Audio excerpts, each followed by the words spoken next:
British Prime Minister Theresa May has hosted the US President Donald Trump and the First Lady Melania Trump for the black-tie dinner at the Blenheim Palace. Welcoming President Trump at the Palace of Winston Churchill, May said that the two countries' special relationship has a long and proud history. The Trumps arrived at the reception to much pomp and ceremony with the bands of the Scots, Irish and Welsh Guards playing in his honour.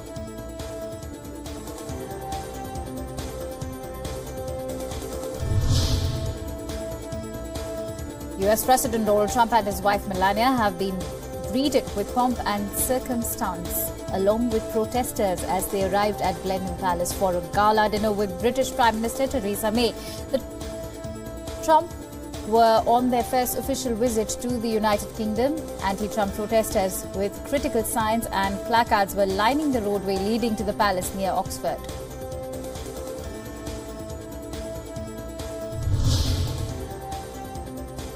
At a stormy congressional hearing, an FBI agent was grilled for having extramarital affair.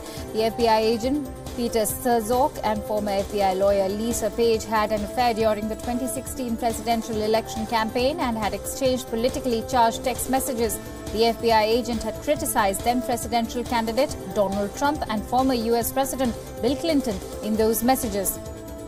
But Strzok had vigorously defended himself, claiming that his personal political views had never affected his official work.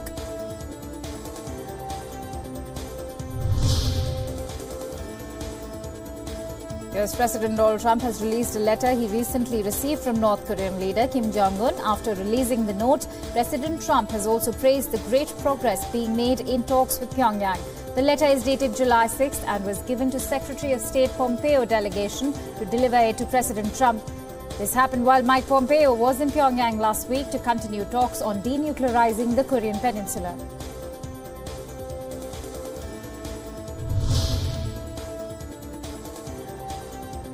United States President former campaign manager Paul Manafort lost a bid to stay at a jail where he boasted that he was being treated like a VIP. Manafort has now been transferred to a new jail in Virginia with new inmate outfit. The developments came as Manafort gets closer to two trials where he will face a number of charges ranging from bank fraud to failing to register as a foreign agent for lobbying work for pro-Russian politicians in Ukraine.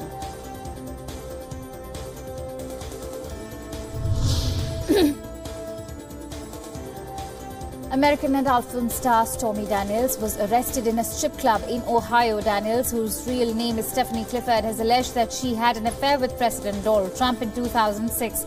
Her lawyers have called the arrest politically motivated and a setup.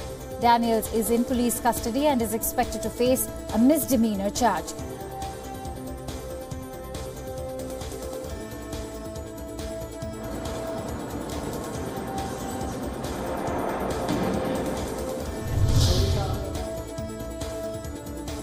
Nobel Peace Prize laureate, Malala Yousafzai has hit out at Trump's policy to separate children of illegal immigrants from their families, describing the policy as cruel. Yousafzai expressed hope that the children will be reunited with their parents soon. More than 2,300 children were separated from their parents after the Trump administration began a zero-tolerance policy on illegal immigrants in early May.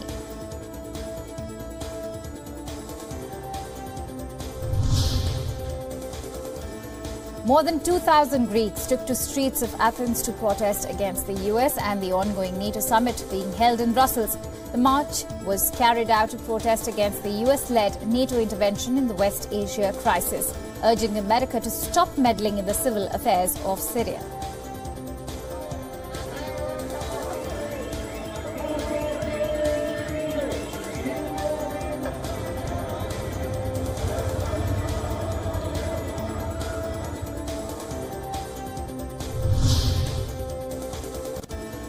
British Prime Minister Theresa May has released the most contentious document detailing the Brexit plan at a special cabinet summit at the Chequers. In the Brexit blueprint, Britain has published its proposals for future trade with the European Union after it leaves the bloc next March.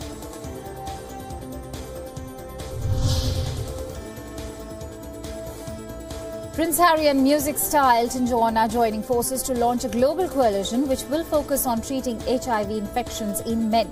The Elton John AIDS Foundation has mentioned that all the details about the plan would be revealed at the 2018 International AIDS Conference in Amsterdam on July 24th. The 71-year-old singer and 33-year-old Prince are both prominent HIV and AIDS campaigners.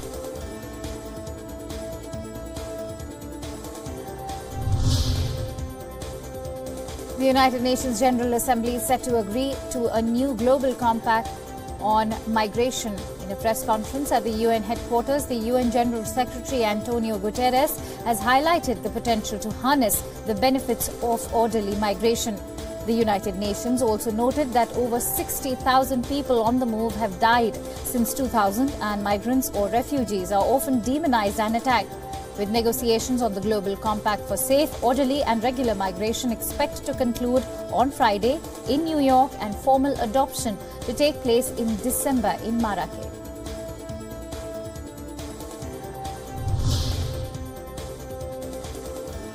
An Italian Coast Guard ship has docked in Sicily, but the ship is awaiting permission to disembark 67 migrants after 2 of them were accused of threatening their rescuers if they were taken back to Libya. Italian Interior Minister Matteo Salvini has said in a statement that he won't let the migrants off until there was a clarity over the incident. An Italian commercial tugboat had rescued the migrants over the weekend in waters off Libya.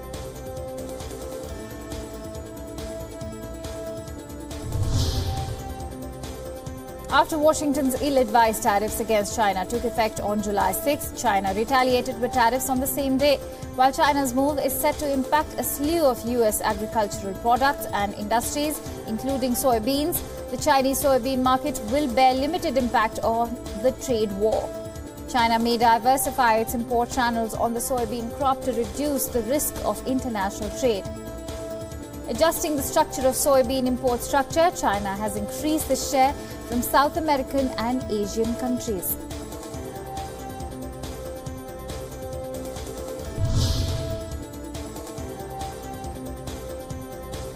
Two people were killed after a vintage plane crashed shortly after taking off from an airport in South Africa.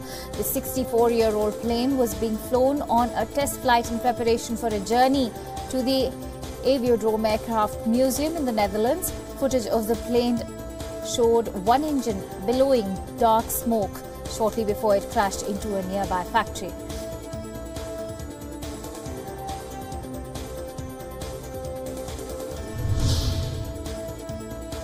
The demolition of a partially collapsed cable bridge was completed successfully in Colombia. Nearly 440 pounds of explosives and 30 detonators were used in the implosion. Earlier, the Chirajara Bridge, that is located on the road that connects Bogota with the city of Villavicencio, had partially collapsed while it was under construction, killing 9 workmen. Later, an investigation concluded that the design failure had led to this tragedy.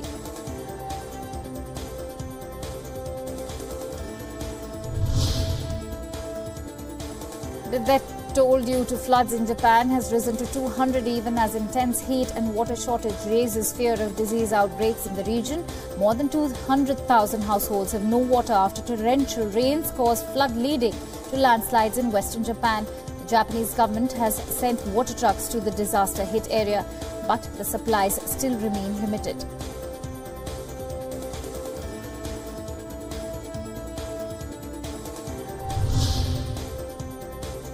Reconstruction efforts are underway in Okayama city of Japan after record rainfall devastated the country's southwest region. Thousands of police, firemen and troops are still conducting the search and rescue operations in Japan. This year's flood is considered to be the worst disaster in 36 years. Many of the victims were buried under landslides triggered by the rain. The Japan government has pledged $4 billion for recovery and promised to add more if needed.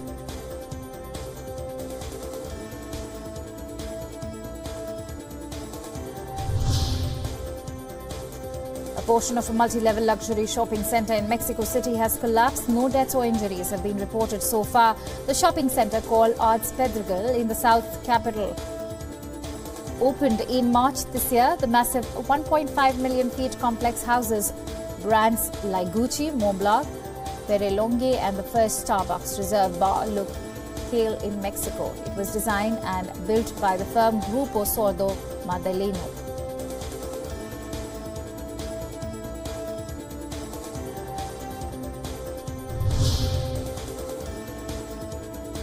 In the latest protests against the government of President Daniel Ortega, hundreds of Nicaraguans took to the streets of the capital city of Nicaragua. Protesters waved Nicaraguan flags, carried signs and chanted as they marched down streets in Managua on Thursday. More than 2 months of demonstrations demanding the resignation of Ortega have left at least 212 dead in the bloodiest protests in the Central American nations since its civil war ended in 1990.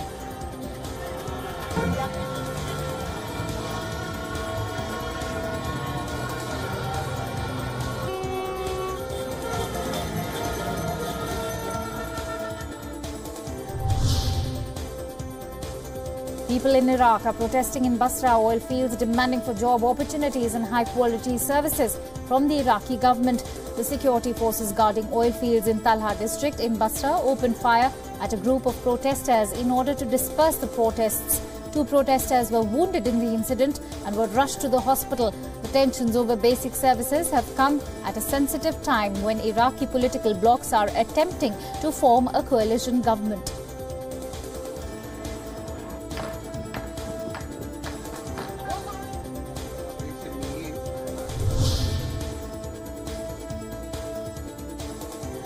An explosion has ripped through the fuel tanks near Egypt's Cairo airport, igniting a fire in the area.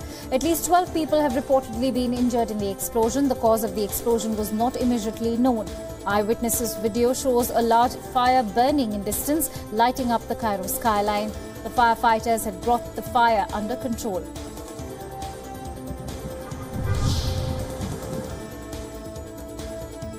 With the complex operation now complete, the Thai Navy SEALs who took part in the operation to rescue the boys have now departed from the Chiang Rai province.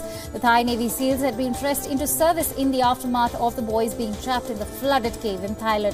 Highlighting the complexity of the mission they were involved in, the Thai Navy SEALs also paid their respects to one of their volunteers, retired Navy SEAL Samran Kunan, who lost his life while replenishing oxygen canisters inside the flooded cave.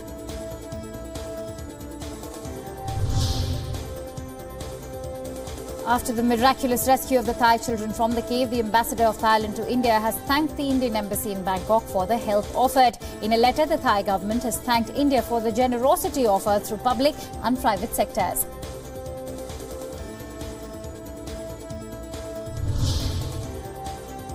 The Syrian government has raised the national flag over areas of Deira city that have been in rebel hands for years. The flag is a sign of a major victory for President Bashar al-Assad in the birthplace of the revolt against his rule. The Syrian army hoisted the flag near the post office, which is the only government building in the portion of the city. This marks another milestone in Assad's efforts to recover control of Syria, where civil war is estimated to have killed hundreds of thousands of people and driven some 11 million people from their homes.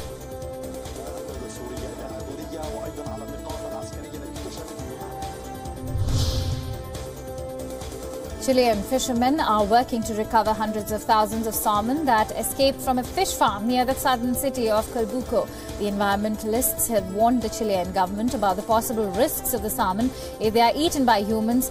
A storm on July 6 damaged 9 enclosures at Marine Harvest Center near Calbuco, freeing at least 600,000 salmon into the wild. Under Chilean law, the company has 30 days to recover the fish.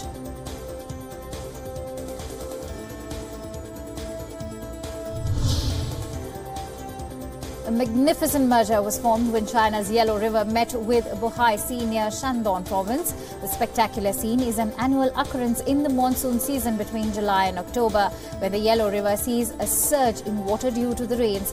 A distinct line is visible marking the point where the river meets the sea.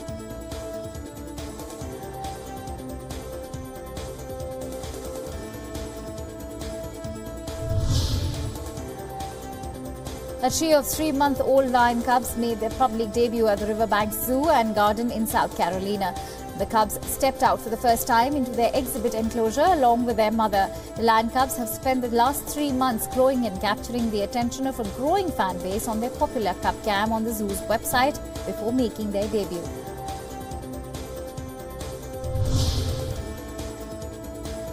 At least 6 workers have died in a poisonous gas leak at a private steel unit in South Indian state of Andhra Pradesh. The incident took place while a test was being conducted following maintenance operations at the private steel mill in Andhra's Anantapuram district. The steel mill belongs to Brazilian firm Gerdau, a leader in steel production in the American subcontinent.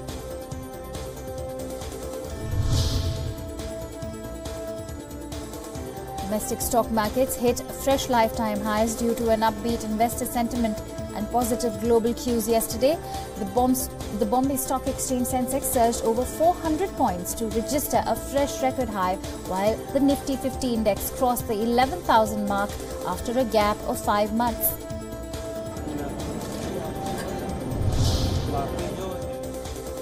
In a development that will be cheered by internet users in India, internet access will remain unfettered here, with the government accepting the telecom regulator's recommendations to introduce one of the strongest net neutrality protections in the world. In a heavy-duty meeting, the Telecom Commission, which is the highest decision-making body in the Department of Telecommunications, has approved the net neutrality rules, implying that the internet will remain open to everybody in the country.